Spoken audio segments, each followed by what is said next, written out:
Salut à tous et bienvenue dans Afro-Buzz Abidjan. C'est un plaisir pour moi de vous retrouver comme tous les samedis. Alors aujourd'hui, un programme spécial culture. Eh ben oui, j'ai même porté la robe pour la circonstance. Oui, j'aime ça. Bref, programme spécial. En 1, on ira voir comment se passe l'installation d'un chef culturel camerounais. En 2, interview avec Ami, qui est une slameuse ivoirienne qui fait vraiment de belles choses. Et en 3, on ira à la fabrique culturelle, voir comment cette fondation fait la promotion de la culture, mais aussi des artistes ivoiriens. On y va. Alors, je ne sais pas si, comme moi, vous êtes déjà posé la question de savoir comment se passe l'intronisation d'un chef africain, un chef culturel. Ben, aujourd'hui, moi, j'ai la réponse. Oui, j'ai la réponse parce que je suis à l'installation du chef de la communauté Menois. La communauté Menois, sachez que c'est une communauté qui vient du Cameroun. Et aujourd'hui, on va voir comment l'installation de ce chef va se passer. Moment culturel, moment de fête, on y va.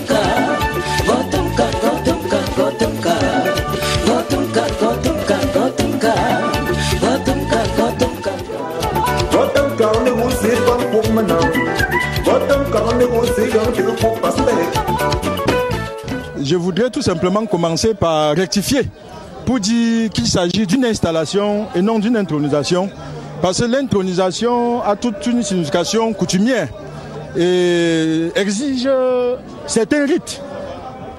Et ce n'est pas exactement ce que nous sommes venus faire ici, mais plutôt procéder à l'installation de notre fils, M. Ndongo, en qualité de chef de la communauté Menois de Côte d'Ivoire, conformément à la volonté de ses frères. Et nous sommes venus apporter notre onction à cette désignation, lui apporter tout notre soutien et lui dire qu'il peut compter sur nous. Nous sommes heureux de nous retrouver en terre ivoirienne et de constater que, avec beaucoup de satisfaction d'ailleurs, que nos frères sont bien intégrés dans cette société. Vous avez vu qu'à travers cette cérémonie, il y a eu une onction traditionnelle pour pérenniser et valoriser notre culture.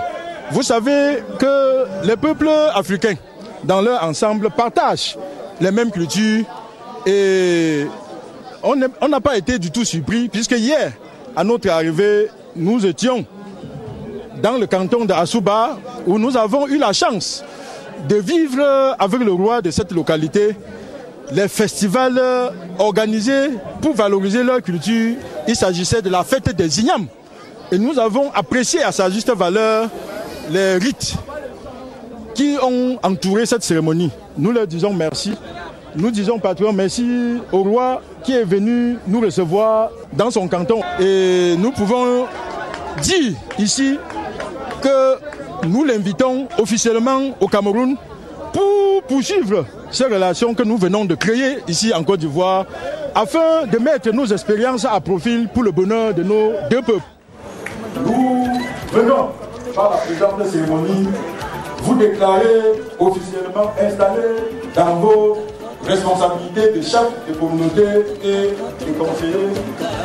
Comme le dit mon collègue, c'est à partir de ce jour que vous prenez officiellement vos fonctions.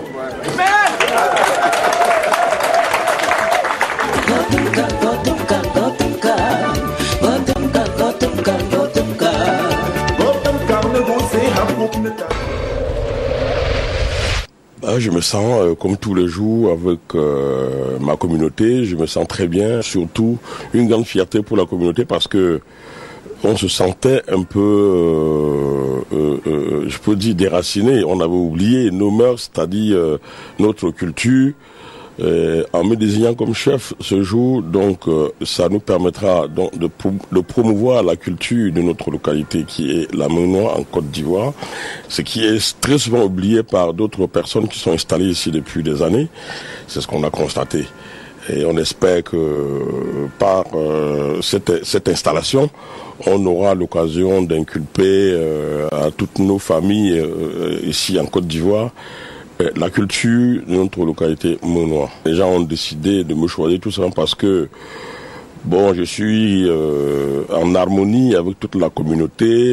Je m'occupe très bien de la communauté, des petits problèmes qui naissent au sein de la communauté. J'ai toujours su les canaliser dans le bon sens. Hein. En tant que chef, c'est porter toute cette grande famille qui réside en Côte d'Ivoire sur mon dos, comme je peux le dire, c'est-à-dire être à l'écoute de toute cette communauté et les amener à être en parfaite harmonie avec leurs amis ivoiriens qui sont installés aussi ici, lorsqu'ils auront l'occasion de se croiser dans des différentes manifestations, essayer de changer dans le domaine culturel surtout, et puis, si possible, partager les différentes cultures. C'est surtout ça, pour qu'on n'oublie pas nos origines.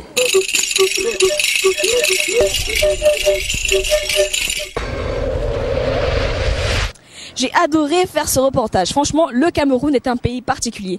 Voilà, maintenant, on va aller apprendre ce que c'est que le slam. Je ne sais pas, je me sens d'humeur à slammer. Mais malheureusement, je ne sais pas le faire. Peut-être même que je ne sais même pas ce que c'est que le slam. Mais Ami, oui, elle sait ce que c'est que le slam. Bonjour Ami. Bonjour Chéden. Alors, comment tu vas? Je vais très bien. Et toi? Je vais très bien parce que tu es là. C'est un plaisir pour moi de t'avoir. Donc, bien sûr, je vais bien. Voilà. Ben, c'est tant mieux alors. Nous avons laissé un jour un homme dire que la femme est le sexe faible. Et notre silence a laissé croire que nous étions réellement faibles. Laissés intimider par leur apparente vigueur, nous les avons laissés parler sans jamais leur en tenir rigueur. Alors, slameuse, qu'est-ce que c'est? C'est quoi le slam, déjà, pour commencer? Et puis, pourquoi tu choisis cette voie? Alors, le slam, à la base, c'est une compétition de poésie qui a été initiée aux États-Unis. Et avec les chocs des cultures, il a été transposé en France, ensuite en Côte d'Ivoire. Voilà, à peu près en résumé. Et pourquoi toi, tu choisis ce slam, justement? J'ai pas vraiment choisi le slam, ça a été une suggestion d'un ami. À la base, moi, j'écris beaucoup de poésie. C'est vrai que j'ai commencé par la musique un peu comme toi, voilà, en tant que chanteuse, mais j'écrivais beaucoup des textes engagés, donc il m'a conseillé de faire du slam.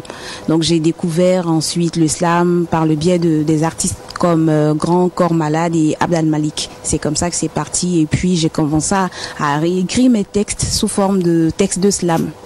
Il y a une différence entre écrire des poésies, écrire des chansons et écrire des slams. C'est quoi la différence dans l'écriture? Qu'est-ce qui différencie?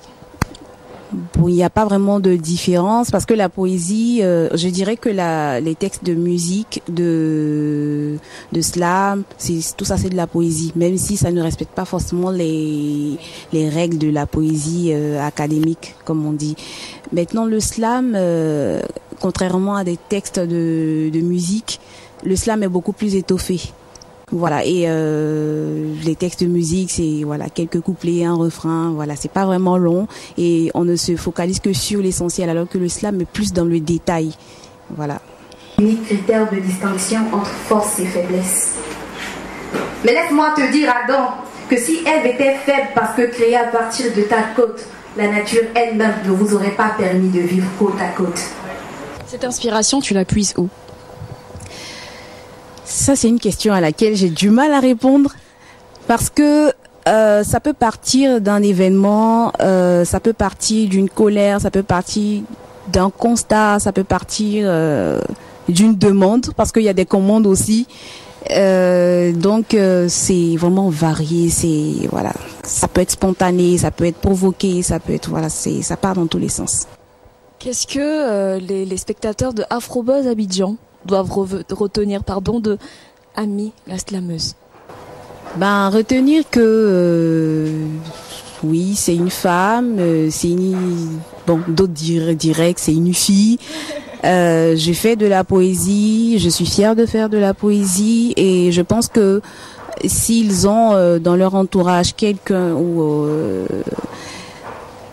membre de leur famille qui a un penchant pour ça, il faudrait l'encourager. Ben, merci beaucoup et on te souhaite bon vent dans ta carrière. On espère que tu vas gravir les échelons avec ce slam et rendre ça super populaire en Côte d'Ivoire, peut-être même plus que toutes les autres disciplines, Inch'Allah comme on dit. Et voilà, merci beaucoup. Merci Shayden et merci à Afrobuzz, merci à Vox Africa. Maintenant, allons à la Fabrique culturelle. C'est un plaisir pour moi de parler de la Fabrique aujourd'hui parce que j'ai eu la chance, en tant que chanteuse, de me produire sur la scène de la Fabrique culturelle. Sachez, comme je l'ai dit au début, que c'est une fondation qui fait la promotion des artistes, mais underground, c'est-à-dire les artistes qui ne sont pas connus de la grande scène. On va aller voir comment ça se passe. Madame Chantal Djedje, qui est la fondatrice, on va s'entretenir avec elle, voir et connaître tous les petits secrets de la fondation La Fabrique culturelle. À tout de suite.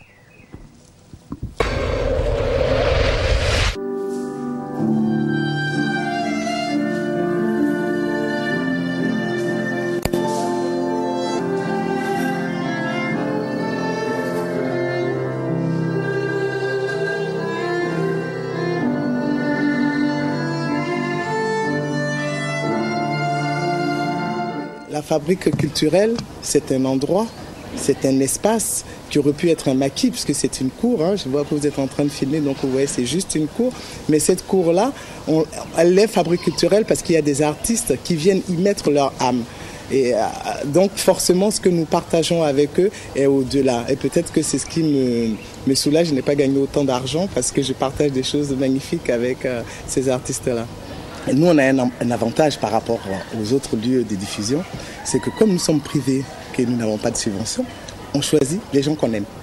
Ce ne sont que des coups de cœur. Donc, ces artistes-là, on arrive à tisser avec eux des liens qui sont au-delà de la prestation. Si la Fabrique devient la maison des artistes, de tous les artistes, parce qu'on est pluridisciplinaire. On est aussi bien théâtre, danse, on va bientôt être art plastique puisque les espaces de murs de la Fabrique vont devenir des espaces d'exposition et que les artistes se disent j'ai envie de réfléchir à quelque chose, je vais me poser à la Fabrique parce que je vais rencontrer d'autres artistes avec lesquels je vais échanger, avec lesquels peut-être on va monter un nouveau projet et qui se sentent en famille. Ce que je dirais à ces jeunes artistes, c'est accrochez-vous.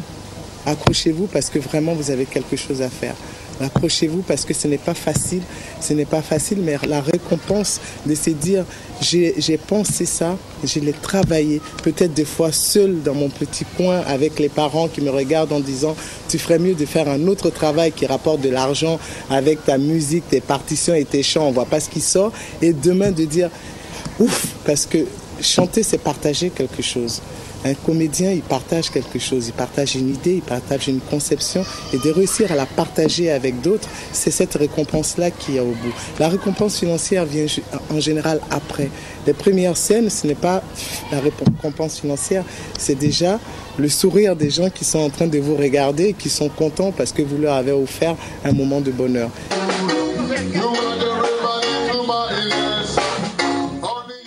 Voilà, l'émission est terminée pour aujourd'hui. J'ai pris beaucoup de plaisir à vous présenter tous ces éléments qui parlent de culture.